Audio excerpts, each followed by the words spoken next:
It's 5 a.m. at the Marriott Hotel in New York City. Chris Levi has a big day ahead of him. He's getting ready for the race of a lifetime. But he says this is not a race he needs to win. It's one that will instead show his endurance despite his disability. Levi, a wounded military vet from Holbrook, will test his physical limits as he walks 3 miles through the Brooklyn Battery Tunnel in what's known as the Tunnel to Towers Run. 2,400 West Point cadets line the route. As they run through the tunnel, the cheering gets louder.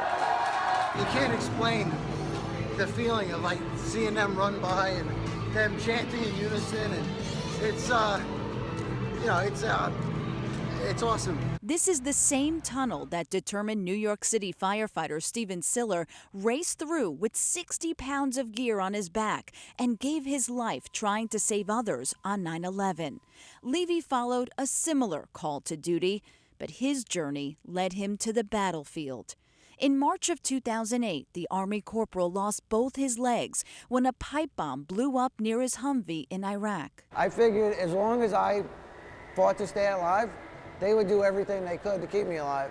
After years of rehab, Chris is now one of thousands who are following Siller's footsteps through the tunnel. Way to go, well done, nice job. In what could be the most emotional part of the race is when Chris comes out of the tunnel.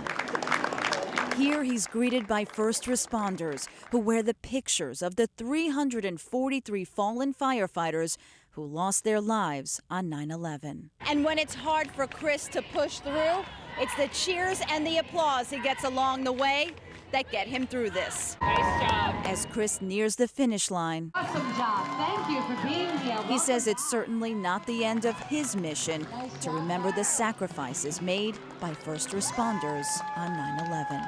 Antoinette Biordi, News 12, Long Island.